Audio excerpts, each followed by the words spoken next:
Good morning, everyone. Welcome to this week's Crust webinar. My name is Bill Giannone, and today we're going to be talking about a topic called results matter and how learning not to reward activity. Very famous basketball coach, college basketball coach, John Wooden once made the statement, "Don't mistake activity with achievement." And John Wooden should know a thing or two about achievement, because there was a stretch of time when he won almost a dozen consecutive NCAA titles in college basketball. He was a great motivator. He was a great teacher. And he was never much of a game coach because he put all his emphasis into preparation, and he put goal setting as his main topic. I'm going to tell you a brief story about John Wooden just to put things into context for those of you who don't necessarily understand, or you may be a little younger and you don't remember John Wooden from the 60s and 70s out at UCLA. John Wooden's first basketball practice each year, it didn't matter whether he had a bunch of returning players or brand new players. His first practice every year didn't take place with basketballs. And in fact, it didn't even take place in the gym. His first practice every year took place in the locker room. And his first exercise, which took about 45 minutes, was literally teaching each one of his players how to put their socks on and off. Yes, I said it. He taught them how to put their socks on and off. Now you've got 18 to 22-year-old kids. Chances are they've put their socks on tens of thousands of times over the years. And yet here's this man not taking it for granted. He knew the single most dangerous thing for a college basketball player when the season started was the wear and tear on their feet. And if their socks weren't perfectly placed and snug, that the chance of developing blisters was going to be very high. And that was going to curtail their early season development and training, which was then going to carry over through the year. So he took so much attention to detail on the smallest, tiniest little, what we would think of as non-basketball related activities, because he was such a stickler for process, and he was such a stickler for making sure that people did the things properly. So his whole thing was, don't work busy, work smart. His achievement always was measured at the end of the game. And he always said he never, ever looked at the scoreboard. He wanted to look out on the court and see if everything they had practiced during the week was coming to fruition. He knew that if it was, the scoreboard would take care of itself. Very, very interesting. So I just wanted to share that with you guys, because that's really the basis for where I'm going today. This is not going to be a feel good, hug your employees and, cheerlead them on and, one of those self-help guru books. No, this is going to be core basics, that this is all about the end results. You have to ask yourself, is your worker this guy?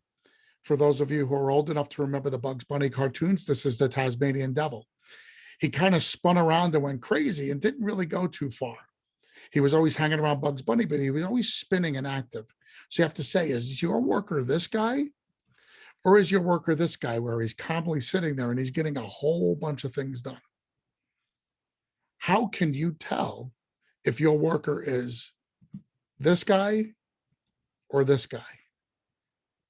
Well, what we're going to discuss here is we're going to discuss some of the signs that they're going to be giving you, so that you have an awareness and you know just whether or not your workers are the Tasmanian Devil or they're the competent person giving you everything they need.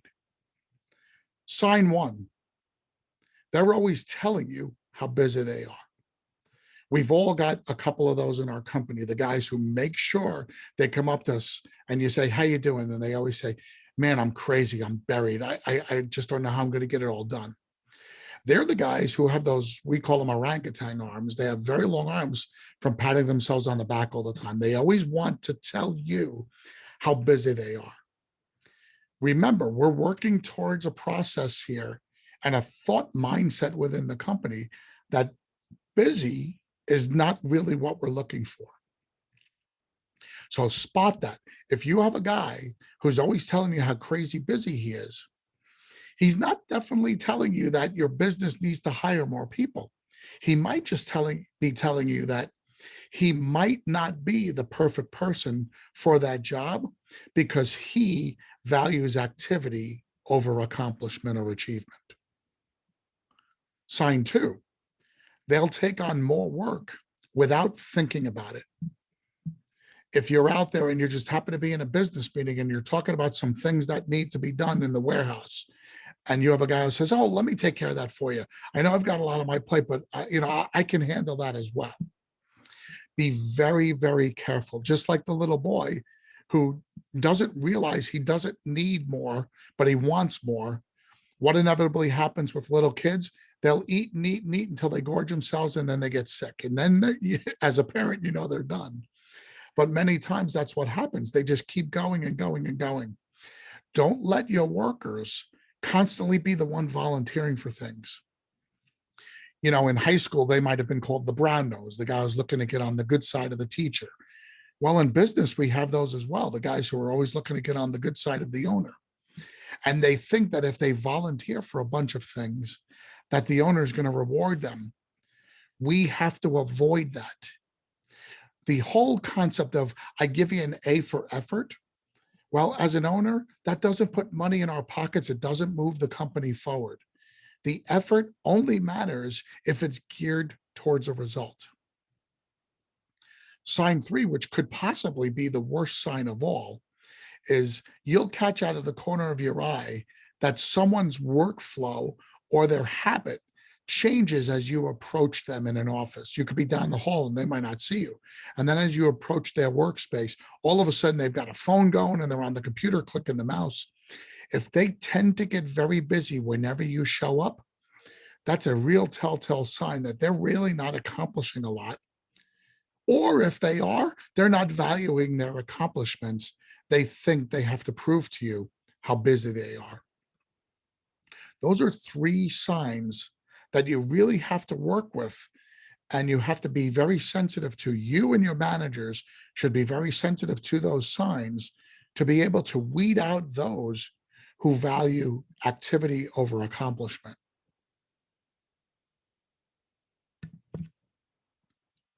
Let's think about it this way. Everything should be geared towards the end goal. What is your end goal? Now, again, we're going to talk about these self-help gurus. We've all seen the phrase, it's not the destination, it's the journey. Well, as an owner, you should care about the destination, not the journey. The only time the journey should matter to you should be your processes and how effectively you're putting them into play. I believe the journey in a business are the processes. It's how we get from concept and goal to the end result. That is the process. That's the journey.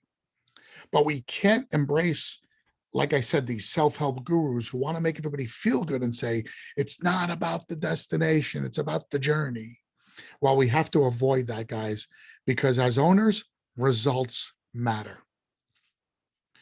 We can allow for our workers to enjoy the process, enjoy the journey as an individual part of their life. That's okay. But as owners, we can't just say, well, you know what? We got a whole bunch of leads. As long as you guys go out there and try to sell the jobs and try to do the jobs and you feel good about what you're doing, I'm okay with that. It's not fair to you, but as an owner, it's also not fair to them. Remember, as owners, everybody wants to pick on the owners that they make all the money, but just let's remember, there's an implied contract between owners and employees that goes both ways. The employee gives you their time in exchange for money. We all understand that deal. But there's also another deal that's more implied, but it's also much more obligatory on the owners.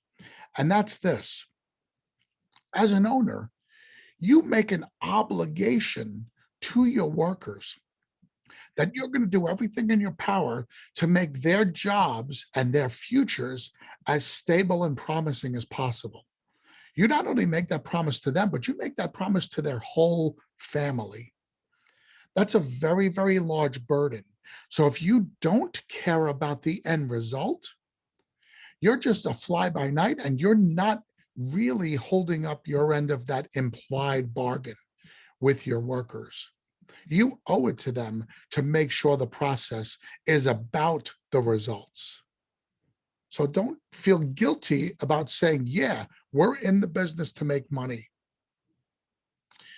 Dick and I were giving a great conference last week to the marketers, getting a whole bunch of them, a couple dozen marketers certified throughout the country. And it was a great experience. And one of the things we mentioned there is, don't ever feel guilty for being in business to make money. That's why we should all be in business.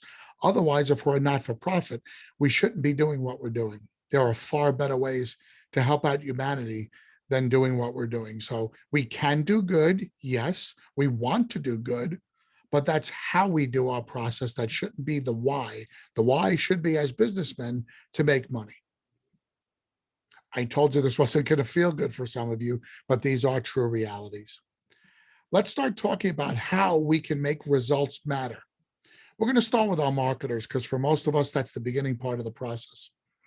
With all marketers, we must be able to track their activities. If we're not putting processes in place, if we're not setting goals and standards for them, if we're not training them for success, we're cheating them and we're not giving them the ability to worry about end results. There's no way you could put marketers out there and tell them, here's what I expect you to do. I want you to generate 30 leads a month without giving them all sorts of parameters to work towards. We have to give them the processes. We have to give them the how. We also have to give them the regular scheduled meetings that allow them to see their progress. We have to audit their work in ways that are fair and uniform for them. So tracking their daily activities allows us to see how many people they're seeing. It allows us to see the quality of their activities as well. That's the next point. Make sure that their daily visits and interactions are real and with a purpose. So many of us go back 20 years in marketing, and it used to be about a scoreboard. It used to be about, well, it's just a numbers game. And, Dick and I laugh when a lot of people say that. And to some extent, it still is a numbers game, but it's also working smarter, not harder. And if you say, well, you need to, make 20 contacts a day, and that person literally just goes to 20 locations in your city and drops off a business card, that's not a real contact. That's not a real quality interaction. Let's make sure we do our very best to make their visits with a purpose. How can we do that? Well, selfishly, you can send your marketers to the restoration marketing specialist class, where for 3 days, they will learn all the tricks and all the newest, greatest ways to be a more effective marketer. But then it's also incumbent on you as the owner or the manager to make sure that you're following up on the great things they've learned and you're keeping track. Ultimately, their success should be measured by leads generated and then by the quality of those leads. Dick and I work with several dozen marketers and companies around the country, helping to develop just these kinds of programs to make them more efficient. And the number one thing that we'll tell you happens in the first stage of success. So I call it the first stage of success because there is a learning curve and there is a period of time when there's a lot of absorption going on and not a lot of results. But in the first period of success, when the results come in, it's usually a huge bump up in the leads, but not a huge equal corresponding jump where those leads turn into jobs. And that's because they're out there and they're generating business, but they're not generating quality leads. They're trying to get the phone to ring. But as their efforts mature, what's the ultimate thing we want as owners and managers is we want more leads, but we also want more quote unquote quality leads, more closable leads, more leads that result in the business that we want to do. Getting somebody to come out and check the puddle underneath the P trap under the kitchen sink is not usually a quality lead. But going out there because the plumber's standing in ankle deep water in the kitchen because there's a broken, pipe under the sink or behind the refrigerator, that is a quality lead. So normally that would be phase 2 or phase 3 of the success cycle for a marketer. They will get more comfortable once they're getting leads to then start refining their pitch to make sure they're getting more quality leads.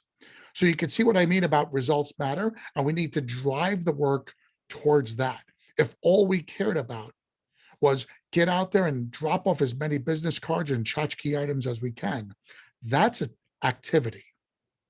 We can't confuse that. Well, my marketer, they gave away 400 pads last month. That's activity. While my marketer got 30 quality leads, which resulted in 25 projects, that's achievement. I hope we can see the difference between the two. Ask yourself, am I working with my marketers towards activity related goals or achievement related goals? We might tell ourselves it's achievement related, but are we tracking it and coaching them and directing them towards achievement, or are we still rewarding activity? Let's move on to our salesmen. That's the next step in the process, the people who go out and sell and get the signatures on the work authorizations.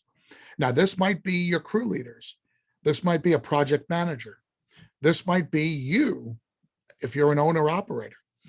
Just understand that this salesman position should have its own series of success matrices driven towards the results, not just the activity. Give them the tools to close 75% of all your leads. First off, if you don't know what your closing ratio is, you really need to take a step back and say to yourself, why not? You should know to the 10th of a percent what your closing ratios are for the year, and you should be sensitive of that on a monthly basis if possible. That will help you be more results driven. If you need help with that, please reach out to me. This is something that we do routinely with all of our Crest members. Give them those tools. Close 75%. How do we do that? We have to make sure we're tracking them. We have to make sure we're tracking all closable leads. We have to make sure that they are focused on overcoming objections. What do we do a lot? We give them the tools and the script, but the script usually is one-sided. It's the all about us. It's why you should use us. We can name 100 really, really normal, reasonable objections that they may encounter out there on the job site. But very rarely do we spend a lot of time coaching to that. We coach to the script. The script should be a flowing flow chart that is almost like a computer, that if the customer asks this, then my entire pitch, so to speak, has to go in another direction. We have to make sure that they're focused on overcoming objections. I've worked with a company out there that's a very refined company, and I've done a lot of studies of them, and they've been very generous in sharing a lot of their processes. And believe it or not, they've got a process in place where they follow up on clients who have turned down their initial sales, and they were able to go back and have a second conversation, and their success rate on closing unclosed jobs is about 20%. That means for every 10 jobs that go unsold by their initial salesman, they're able to sell 2 of those additional 10. That's an incredible number. Now, it shouldn't be as much of an incredible number if their initial closing process wasn't good, but their initial closing process is great and their salesmen are selling at about 82% to begin with. So when you combine those two, that's a very efficient system. The point being that they've got processes in there that are geared towards overcoming objections. The second thing they do is they spend a lot of time after a failed close analyzing the reasons for failure. We as companies And as human beings, we love to focus on success and we like to sweep failure under the rug. But we only learn from failure. We don't learn much when we're really successful. Sometimes I cringe when I look at the salesman stats for the month. And if I see that they're 12 for 13, I kind of cringe because it means that they're having a really good run, but they might start getting a little cocky or they might start getting a little too uniform in their presentation. And their skill sets about overcoming objections is either becoming incredibly good and they're being wildly successful, or they're not using them because they don't need them in this one particular short period of time.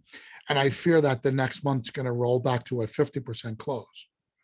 So no matter what, even on the 12 for 13 month, we need to make sure that we're spending time with our sales staff on the ones we didn't close.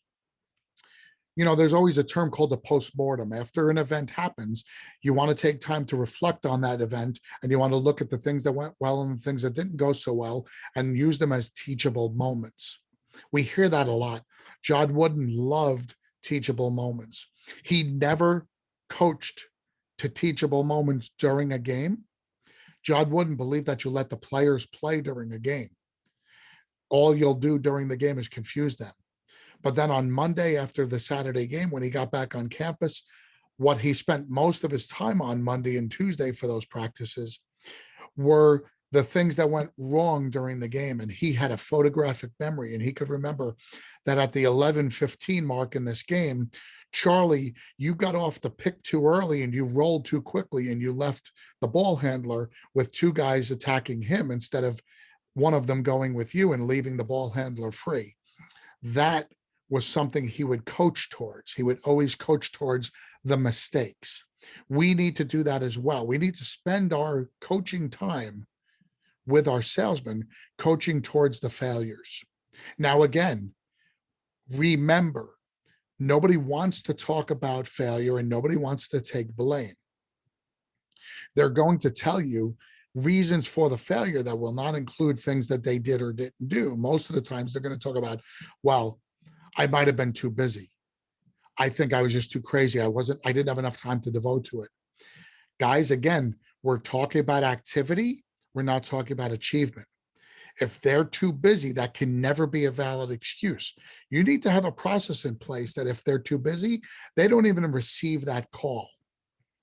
Because guess what happens? If they're really busy and they're out on another call and they're trying to close that call and they see another call that comes in for another lead, if they're having any difficulty whatsoever closing that first lead, they're going to abandon that. And they're just going to say, you know what, homeowner, you're right. We're probably not good. And they're going to walk out. You should go with ServPro. You should go with the franchise and walk out. And then they're going to go to the second one thinking they got a better chance on the second one. Well, guess what? You just went from a potential 2 for 2 to the best now you could do is 1 for 2, and you have a good chance of being 0 for 2 because he's active, he's busy. And he's confusing busy and active with accomplishing his goals. As a salesman, his only goal should be to close the lead. He should have never gotten that teaser call about the second lead until he either closed or didn't close that first lead. So you guys should have processes in place so that I'm too busy can never be an excuse.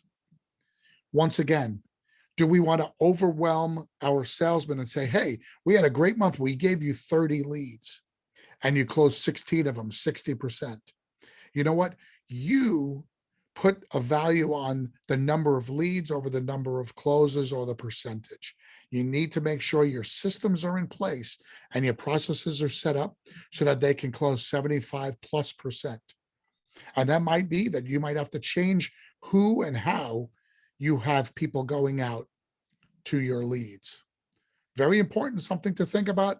There are many ways that you can structure your closing process, including who goes out. Once again, if you have any questions, please reach out to me. Let's talk about the next step, our technicians. Results have to matter to technicians. Most of the times, this is either an area as an owner where you're on one side or the other. Either you're off the truck and you're a guy who spent years on the truck and now you're off the truck. So you've got an incredible knowledge of what goes on out in the field, and you know how fast your guy should be working. Or you're the other side of the coin. You're a guy who's a business investor. Pardon me. You're a business investor and you're an owner in the business and you're not a restorer. And you truly have no idea how fast, quote unquote, someone's supposed to be working out there. These are really important concepts to understand.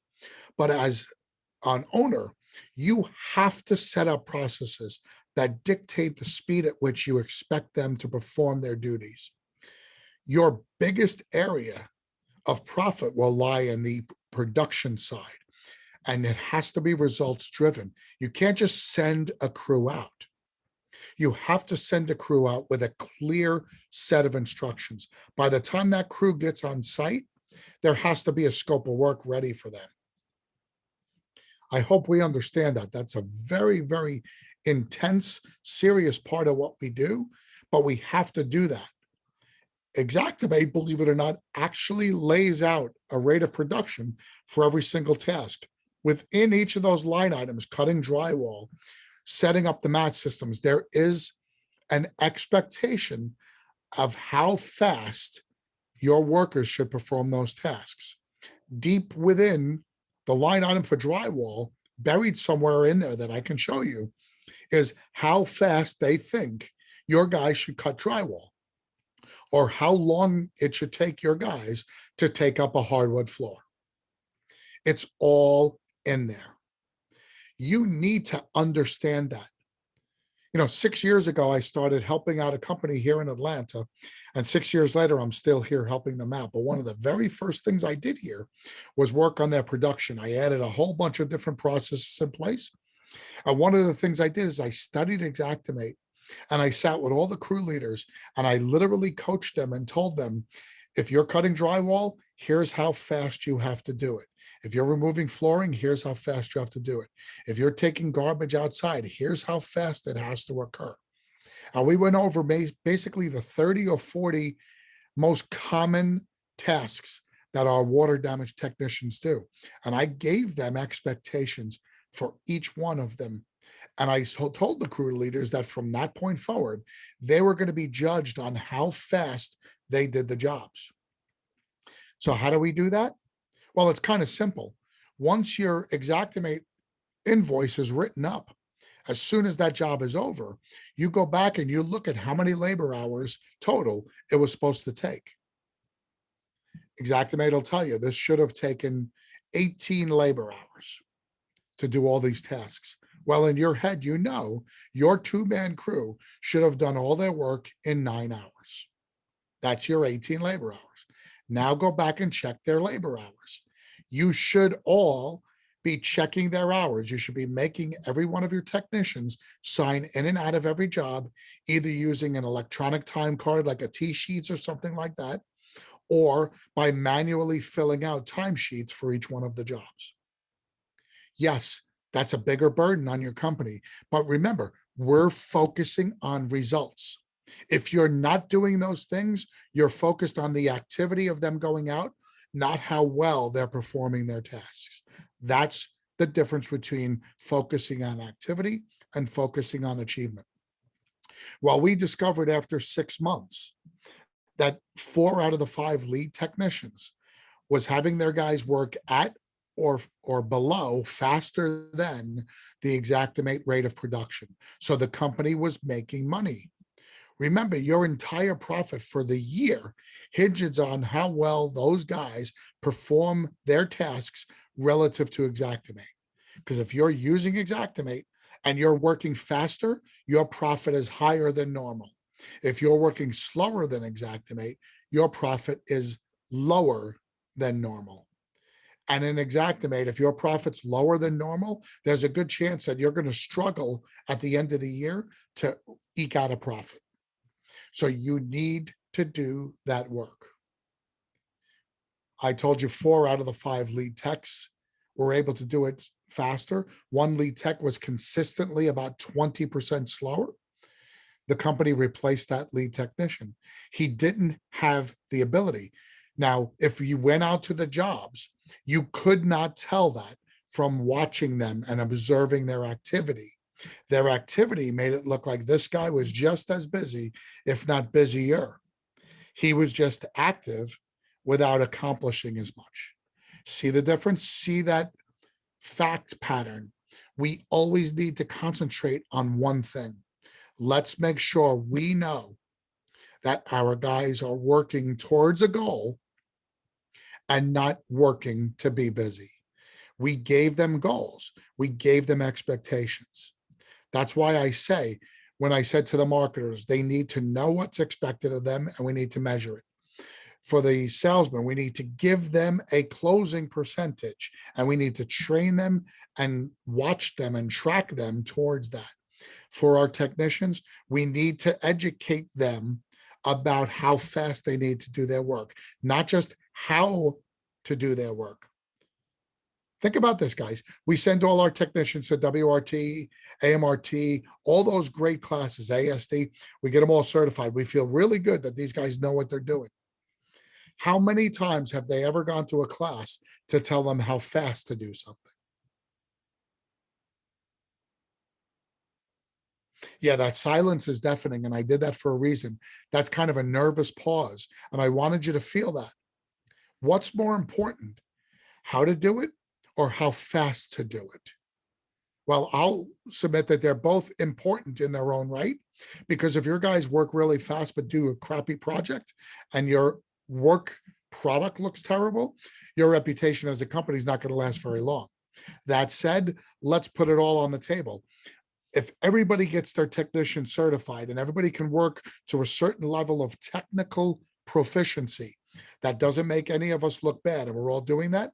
Which owner would you rather be? The owner whose crews are constantly working faster than Xactimate, or the owner who you have no idea how fast your crews are working at all?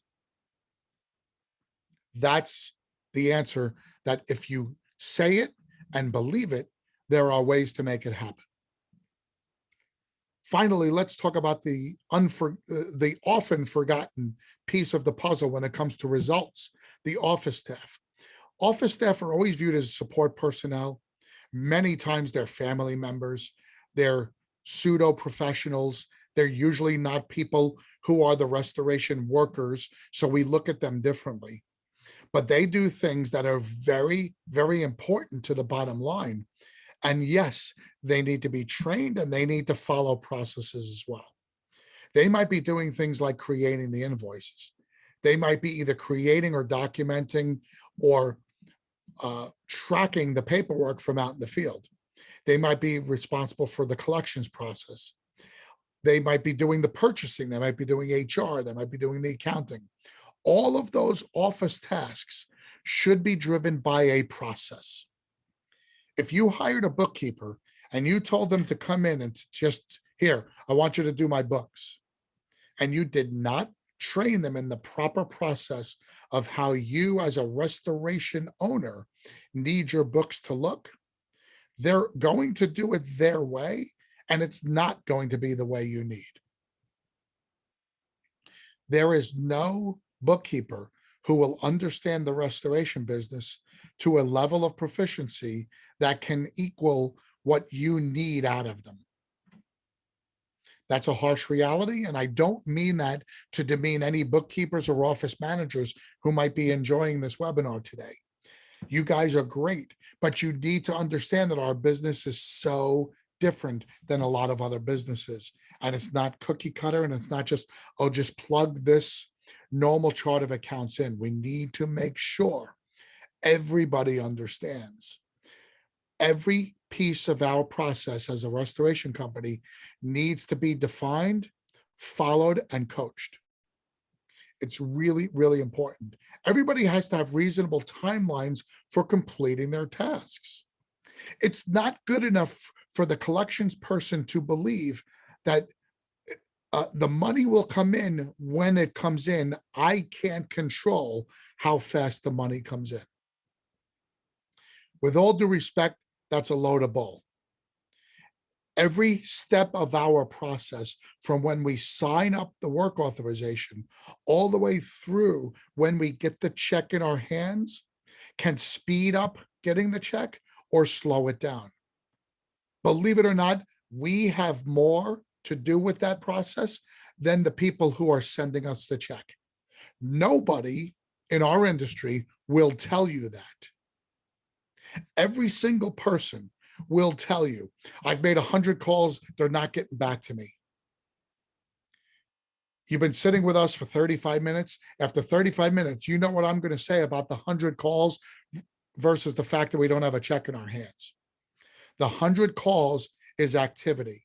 There's no achievement involved with those 100 calls. So clearly, we're not doing something right with our communications processes, where we're literally making 100 calls and getting no results. We have to have a process in place that puts achievement and success above everything else. Structure will produce results. This is not up for discussion. This is not, well, you might say that it might work for some companies, but that won't work in my companies because you don't know the adjusters in my area.